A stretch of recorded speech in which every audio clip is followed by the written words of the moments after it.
And if you don't want to climb a tree, perhaps it's safer rolling one? The average person can't stay on this log long enough to get their picture taken.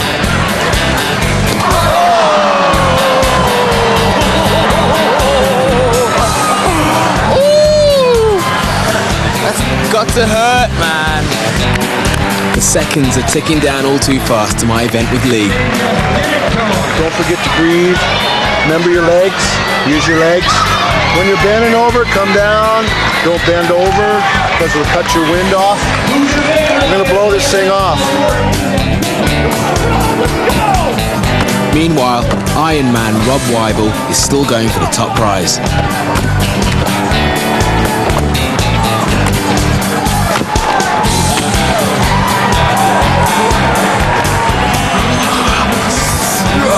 On this log over here, we got Lee Pickett and Sammy Sabati. I hope I said that right. How am I feeling? Bloody nervous.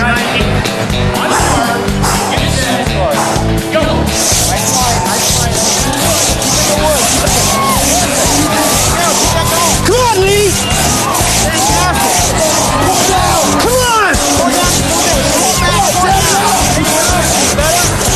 Come on! Come on!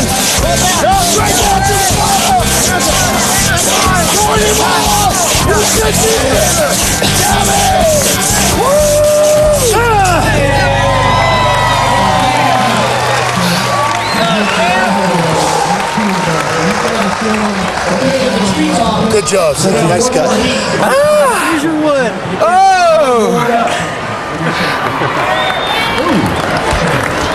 This is a memory I will definitely cherish for the rest of my life. It's a lot harder than it looks. We are rolling! Yeehaw! This is absolutely guaranteed that this is not going to make it more than 10 seconds. I got money riding on this. Absolutely guaranteed. Okay? Rock the ball!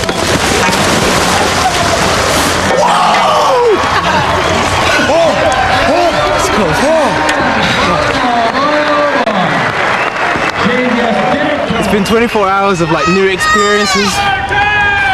I think it's time to call it a day.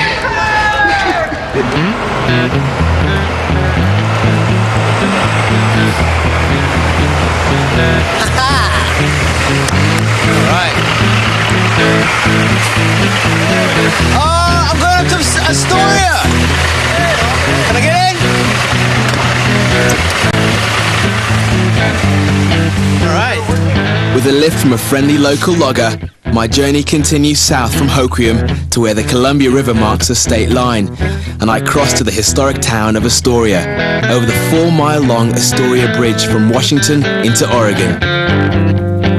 Astoria is the oldest permanent non-Indian settlement in the Pacific Northwest, founded as a result of one of America's most famous journeys of discovery.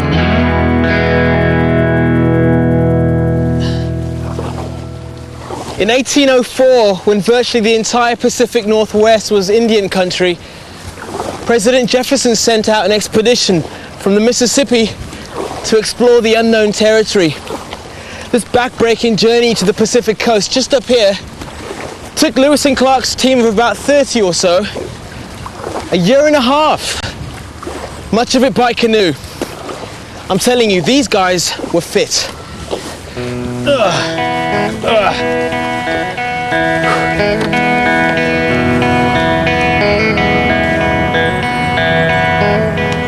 This is what the Lewis and Clark expedition had to look forward to after their grueling 4,000-mile journey to the Pacific was finally over.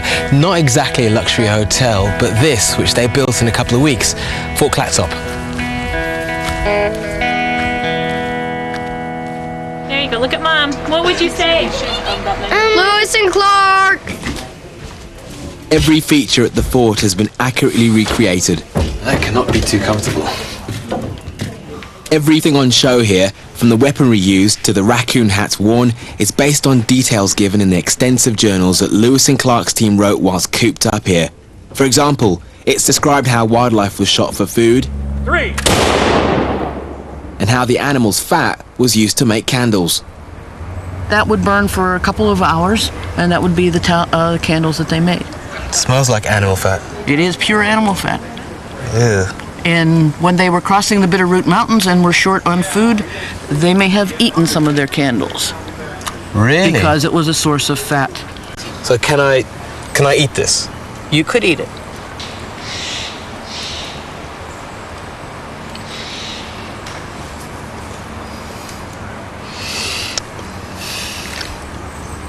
It's kind of weird, actually. It's got no taste to it, but I can tell that I'm eating fat. That's right, it's pure animal fat. Right. Sorry. That's okay.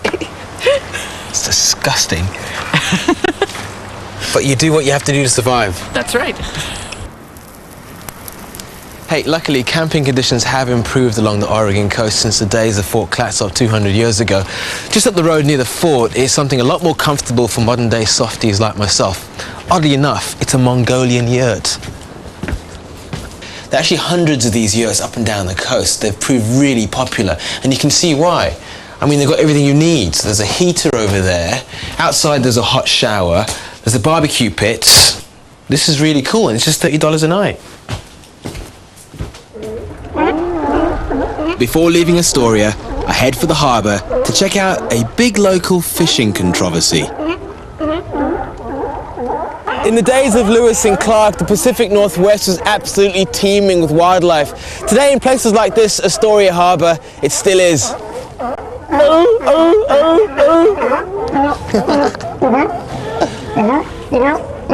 You can see there's a thriving population of sea lions here, but they're protected by laws and endangered species. But they eat so much fish that the local fishermen absolutely hate them. They can't stand them.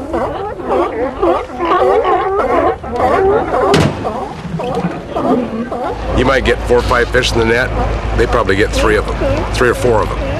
You know, it's $400 or $500. It's like somebody going to your wallet and grabbing it and pulling $300 out of your wallet. They're a nuisance. They're really bad here. They're getting worse. I don't know what the solution is. I don't, because the state will not let us harass them. You can't push them off the dock. You're going to get busted.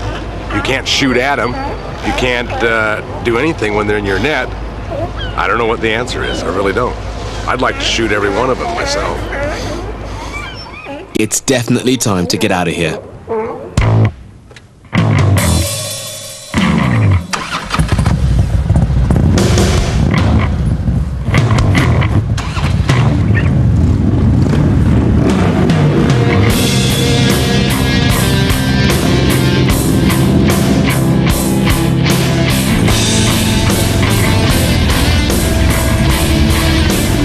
Astoria's local Harley-Davidson club have offered me a lift.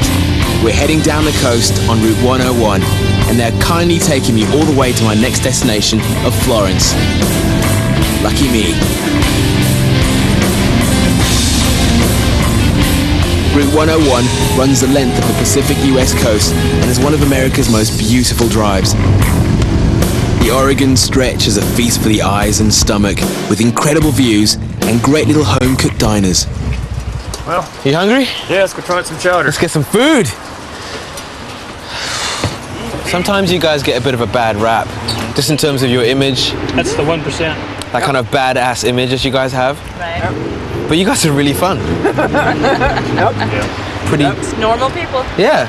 Most of them are too old to be mean anymore. Back in the day, you know. Yeah, back 20 years ago now might have been a little different story, but You got some stories, right? oh yes. Hooking up with you guys was like the best thing I ever did. It was such a beautiful ride. Yeah, we had a great time today. It was a lot of fun. This is good biking weather. Yeah. There's so many places that the weather's like this every day and you start taking it for granted. Right. Here it rains so much that when we do get a nice day, we just kind of, I mean, we revel in it then. It's great. It's Sun's great out, times let's then. go. Sun's out, let's go do something. I wish I could ride the 101 all the way to Mexico, but of course my new friends have to turn around for home. And as night falls, they drop me off on the outskirts of Florence, right next to the Oregon Dunes National Recreation Area.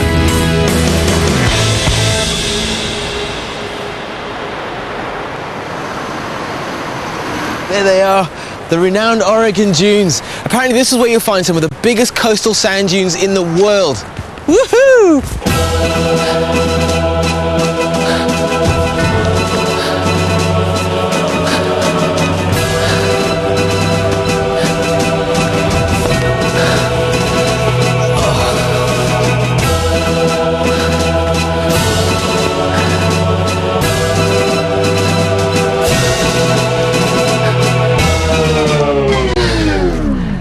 This is not going to work. There has to be an easier way to get around this place. Unfortunately, I'm pretty sure there is.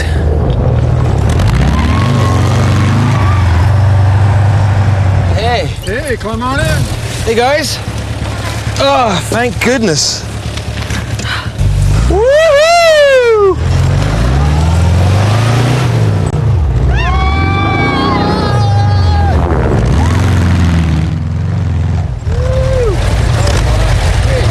Amazing. So that's where we're going. That's where we're going today? Yep, there's 32,000 acres of sand. It goes 41 miles, clear to Coos Bay. A little over half of it's closed off to dune buggies, though. A lot of people hiking and horseback riding, things like that, go out in the areas that are closed. Now, how safe is this buggy? I mean, would you let me drive this thing? Well, I wouldn't let you drive this one, no. There are people who drive their own machines, but there is a lot of danger out there. Some of those drop-offs sneak up on you pretty fast, and you don't see them until it's too late. You see that first big sand dune on the other side of the trees? That one's probably pretty close to 500 foot high out there. 500 foot? Yep. So you can imagine the results. Somebody comes flying up over a 500 footer not knowing what's on the other side. And how fast are we going to go? Oh, some places will hit 55 or 60. This is mad. This is so mental. I've never been in anything like this before. We'll take you on out and show you where some of the fun stuff's at. Let's go. You guys ready? Yeah. Ready. Okay.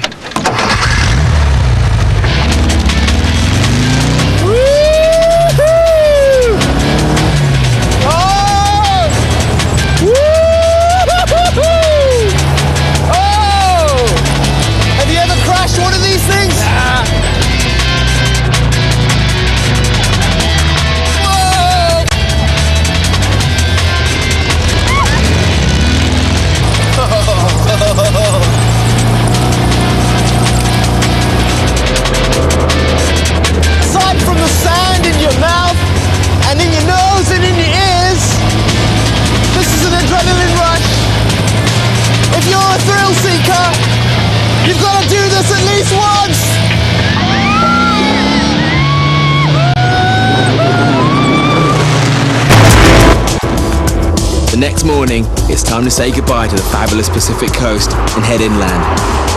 At least, that's if my bus turns up. Public transport is thin on the ground in this part of the world, but multi-trip bus passes are an inexpensive way to get around. I'm heading east from Florence across the Cascade Mountains to the Oregon Desert and the cowboy town of Pendleton. The Cascades are a line of volcanoes that divide the coast from the desert heartland of the Pacific Northwest. This is where many of the original settlers established huge cattle ranches, and their descendants celebrate that every year with the Pendleton Roundup.